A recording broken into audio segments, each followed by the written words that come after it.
Last எபிசோட்ல யோன்ஜினோட husband மூனை meet பண்றதுக்காக அவள் அந்த கேம் விளையாட இடத்துக்கு பார்க்க போனது. யோன்சோகியோட பாடி இவ்வளவு வருஷம் அப்புறம் இன்னும் சேஃபா அந்த ஹாஸ்பிட்டல்ல இருக்கிறது எல்லாம் பார்த்தோம். இந்த எபிசோட்ல சன்னை வச்சு மூன் என்ன பிளான் பண்றா, யோன்ஜினோட பொண்ணு எப்போ ஜேஜனோட பொண்ணுன்னு அவனுக்கு தெரிய வரும்னு இது எல்லாத்துக்குமான ஆன்சர் இந்த எபிசோட்ல பார்க்கலாம். இது the glory season 1 episode 5. First சீன்ல யோன்ஜினோட அம்மாவை ஃபாலோ பண்ண கேங் அவங்க ஒரு ஷாமனை பார்த்துட்டு வரத போட்டோ எடுக்கிறா. இங்க கேம் முடிச்சுட்டு மூன் ஒரு சூப்பர் மார்க்கெட்ல உட்காந்து டின்னர் சாப்பிட்டுட்டு இருக்க அந்த அவளை மீட் பண்றதுக்காக யோன்ஜினோட ஹஸ்பண்டும் வரான்.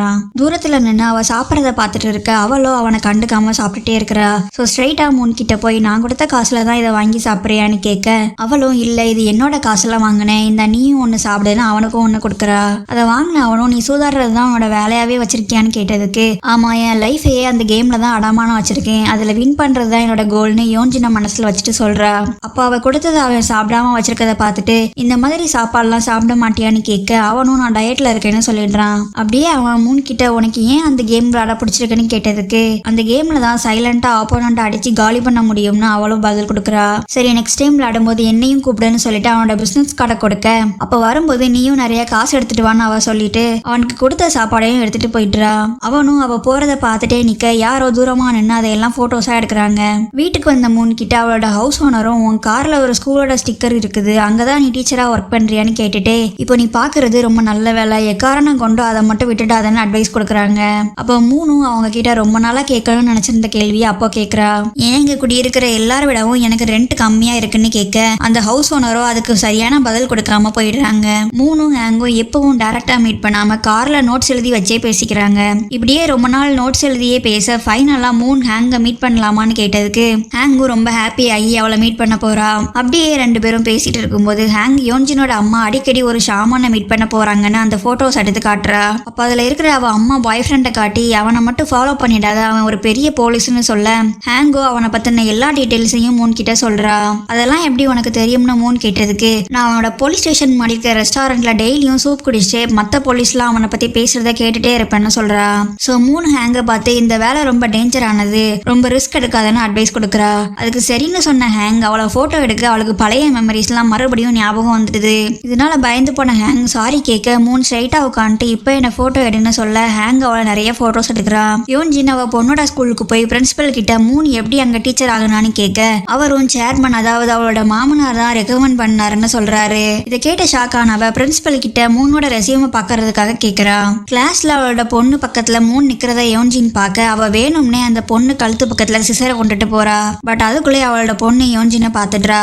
இப்போ நேரா மூன் கிட்ட வந்த யோன்ஜின் நீ காசுக்காக தானே இதெல்லாம் பண்ற, உனக்கு எவ்வளவு வேணாலும் நான் தாரேன், எவ்வளவு வேணும்னு சீக்கிரமா சொல்லுன்னு சொல்லிட்டு உன் அம்மா காசு வாங்கிட்டு சைன் போட்டாங்களே அதே மாதிரி இப்போ நீயும் சைன் பண்ணுன்னு சொல்றா. அப்ப அவ பொண்ணோட டிராயிங்கை காட்டின மூன் நீ பண்ண தப்புக்கு தான் உன் பொண்ணு இப்ப தண்டனை அனுபவிச்சுட்டு இருக்கிறான்னு சொல்ல உனக்கு எப்படி அவளால கலர்ஸை பார்க்க முடியாதுன்னு தெரியும்னு யோன்ஜின் கேக்குறா. அதுக்கு மூணும் என்னால உன்னை என்ன வேணா பண்ண முடியும், நாளைக்கே பேரண்ட் டீச்சர் மீட்டிங் வச்சு உன் ஹஸ்பண்ட் கிட்ட இதையெல்லாம் என்னால சொல்ல முடியும்னு மிரட்டுறா. இவங்க ரெண்டு பேரும் சீரியஸா பேசுறத வெளியில நின்ன இன்னொரு டீச்சரும் பாத்துடுறா. ஜேஜன் இப்ப மறுபடியும் சனுக்கு கால் பண்ணி பார்க்க அவன் கால் அட்டனே பண்ணல. அப்போ அதே கோவத்தோட வெளியே வந்து அவனுக்கு ஒரு பார்சல் வந்திருக்கு. அதை ஓபன் பண்ணி பார்த்தா உள்ள யோன்ஜின் பொண்ணோட டூத் பிரஷ் இருக்குது. மூன் கிட்ட பேசிட்டு நேரா யோன்ஜின் அவளோட ஹஸ்பண்ட் ஆபீஸ்க்கு போய் அவங்க பொண்ணை ஃபாரின்க்கு அனுப்பி படிக்க வைக்கலாமான்னு கேக்குறா.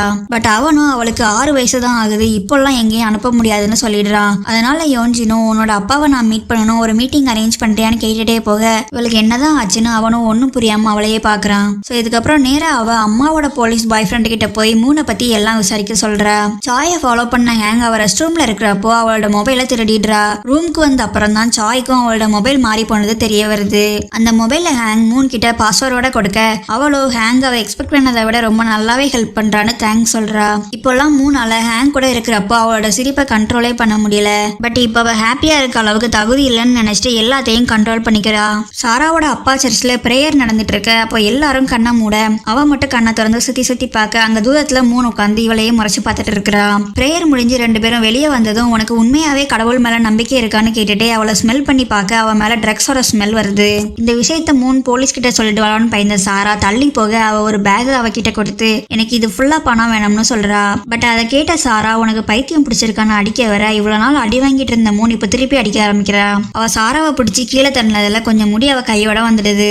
ரிட்டர்ன் வரும்போது ஹீரோ கூட அவ விளையாடின அந்த பார்க்க பார்க்க இவளும் உள்ள வந்து உட்காந்து அவனோட சேட்டை ரீட் பண்றா. அவன் பண்ணுன அவ்வளோ மெசேஜ்க்கு இவ ஒரு டைம் கூட ரிப்ளை பண்ணினதே இல்ல. ஆனாலும் இவளை மறக்காத அவன் ரெகுலரா இவளுக்கு மெசேஜ் அனுப்பிட்டு தான் இருக்கிறான். ஹாஸ்பிட்டல்ல ஒர்க் முடிச்சு அவனும் டயர்டா டேபிள்ல வந்து படுத்திருக்க அவனுக்கு மறுபடியும் யாரோ ஜெயில இருந்து லெட்டர் அனுப்பியிருக்காங்க. அதே நேரம் மூன் கிட்ட இருந்து ஒரு மெசேஜ் வர அதை நம்ப முடியாத அவனும் சந்தோஷத்துல குதிச்சிட்டு இருக்கிறான். அப்போ அந்த மெசேஜை ஓபன் பண்ண போன அவனோட ஃப்ரெண்ட் ஒருவேளை அவளுக்கு மேரேஜ் ஃபிக்ஸ் ஆயிருக்கும், அதான் இன்விடேஷன் அனுப்பியிருப்பான்னு சொன்னதும் இவன் பயந்து போயிடுறான். பட் அவளும் மெசேஜ்ல ஒரு ட்ரக்கோட நேமை மட்டும் அனுப்பி வச்சிருக்கா. உடனே அவளுக்கு கால் பண்ணி நைட் 7 மணிக்கு மீட் பண்ணலாமான்னு கேட்கறான். ஸோ இப்போ 2 பேரும் நைட்டு ஒரு காஃபி ஷாப்ல மீட் பண்றாங்க. ரொம்ப நாள் அப்புறம் அவளை பார்த்த சந்தோஷத்துல அவனால சிரிக்காம இருக்கவே முடியல. அப்படியே 2 பேரும் பேசிட்டு அவங்க கேம் விளையாடின பார்க்குக்கு வந்துடுறாங்க. அப்போ அவ அனுப்பின ட்ரக்கை பத்தி அவனும் அவகிட்ட எல்லாமே சொல்றான். அப்புறம் அவளும் இவ்வளவு நாள் அவனோட மெசேஜுக்கு ரிப்ளை பண்ணாம ரொம்ப ரூடா நடந்துக்கிட்டதுக்கு சாரி கேட்கறா. அதுக்கு அவனும் நீ இப்பெல்லாம் பேசும்போது அடுத்து என்ன மீட் பண்ணாம போயிடுவேன்னு எனக்கு தோணுதுன்னு சொல்ல, மூணும் நீ என்னோட டைப் இல்ல, அதான் நான் உன்னை அவாய்ட் பண்றேன்னு சொல்லிடுறா. இதை கேட்ட ஹீரோ நீ உன்னோட பிரச்சனையை எல்லாம் சைட்ல வச்சுட்டு என்ன டேட் பண்ணு, நான் உன்னை ஹாப்பியா வச்சுக்கிறேன்னு சொல்ல மூணும் நிறுத்தாம சிரிக்கிறா. அவ அப்படி சிரிக்கிறத பார்த்தா அவனுக்கு அவளை எப்பவுமே இவ்வளவு ஹாப்பியா வச்சுக்கணும்னு தோணுது. சிரிச்சு முடிச்சாவ எனக்கு என் கூட இருக்க ஒரு இளவரசன் தேவையில்ல, என் கூடவே இருந்து வேட்டையாட ஒரு மோசமான வேட்டைக்காரன் தான் வேணும்னு சொல்றா. இவ ஸ்கூல்ல படிச்சப்போ அந்த புல்லிஸ்லாம் ஒரு மனுஷனை எவ்வளவு நேரம் கழுத்தை நெரிச்சா செத்து போவாங்கன்னு மூணை வச்சு ட்ரை பண்ணி விளையாடுறாங்க. இதெல்லாம் திங்க் பண்ணி பார்த்து அவளும் ஃபீல் பண்ணிட்டு இருக்க. அங்க அவளை மீட் பண்றதுக்கு சன் வரான். அப்போ அவனோட கழுத்துல இருக்கிற டேட்டோவை பத்தி மூன் பேச அதுக்குள்ளே அவங்க ஆர்டர் பண்ண சாப்பாடும் வந்துடுது. ஸோ மூன் இப்போ சன் கிட்ட ஹாஸ்பிட்டலுக்கு போய் யூன்சோகியோட பாடியை பார்த்தியான்னு கேட்க அவனும் நீ டம்மின்னு நினைச்சேன், உண்மையாவே நீ ஒரு பெரிய பிளானோட தான் இங்க வந்திருக்கன்னு சொல்றான். அப்படியே யூன்சோகியை யாரு கொண்டாங்கன்னு சொல்லு, அப்பதான் அந்த ஆளுக்கு ஏத்த மாதிரி காசை பிளாக்மெயில் பண்ணி வாங்க முடியும்னு சொல்றான். ஸோ இவளும் மெதுவா அவனோட காது பக்கத்துல போய் ஏதோ சொல்ல அவன் அந்த கேட்டதும் ரொம்ப ஷாக் ஆகி போறான். இங்க சாராவும் மூன் அவகிட்ட வந்து பேக் ஃபுல்லா பணம் நிரப்ப சொன்னதை யோன்ஜின் கிட்ட சொல்றா.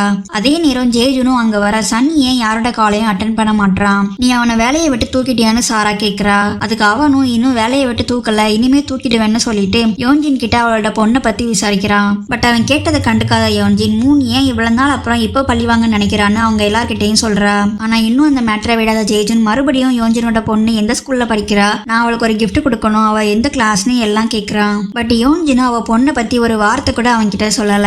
ஏன்னா அவளுக்கு தெரியும் எப்போ ஜேஜுனுக்கு அது அவனோட பொண்ணுன்னு தெரிய வருது அவன் அடுத்த செகண்டே அவளை கூட்டிட்டு போயிடுவான். அடுத்த நாள் சன் யூன்சகியை கொண்டவங்களை மிரட்டி காசு வாங்கிட்டு ஃபாரின்ல போய் செட்டில் ஆகணும்னு எல்லாம் ரெடி பண்ண ஆரம்பிக்கிறான். அப்படியே அவன் அந்த புல்லிஸ் எல்லாருக்கும் கால் பண்ணி எல்லாரையும் அவன் கூட தனியா மீட் பண்ண சொல்றான். அதுல அந்த புல்லிஸ் கேங்ல இல்லாத யோன்ஜினோட ஹஸ்பண்டுக்கும் கால் பண்ணி மீட் பண்ண வர சொல்றான். ஆனா சன்னை தனியா மீட் பண்ண வந்த யாரோ ஒருத்தங்க அவனை தலையிலேயே பலமா அடிக்க பிளட் நிறைய லாஸ் ஆகி அவன் உயிருக்கு போராடிட்டு இருக்கிறான். மூணு அவளோட இந்த வேட்டையில வேட்டைக்காரனா ஹீரோவை சேர்த்துப்பாளா? ஜேஜுனுக்கு யோன்ஜினோட பொண்ணு அவனோட பொண்ணுதான்னு தெரிஞ்சிருச்சா? யோன்ஜினோட ஹஸ்பண்டுக்கு ஏன் சன் கால் பண்ணி மீட் பண்ண வர சொல்றான்? உண்மையாவே யோன்சகியை கொன்னது யாரு? இப்போ சன்னை கொல்ல ட்ரை பண்ணவங்களும் யோன்சகியை கொன்னவங்களும் ஒண்ணுதானா? ஹீரோக்கு ஜெயில இருந்து லெட்டர் அனுப்புனது யாரு? சன் இறந்து போயிடுவானா இல்ல உயிர் பிழைச்சிடுவானா? மூணு அடிக்கிறதுக்கு யோன்ஜினோட பிளான் தான் என்னன்னு இது எல்லாத்துக்குமான ஆன்சர் நெக்ஸ்ட் எபிசோட்ல பார்க்கலாம். அது வரைக்கும் நீங்க நம்ம சேனலை சப்ஸ்கிரைப் பண்ணலாம், சப்ஸ்கிரைப் பண்ணிட்டு நெக்ஸ்ட் எபிசோட்காக வெயிட் பண்ணுங்க.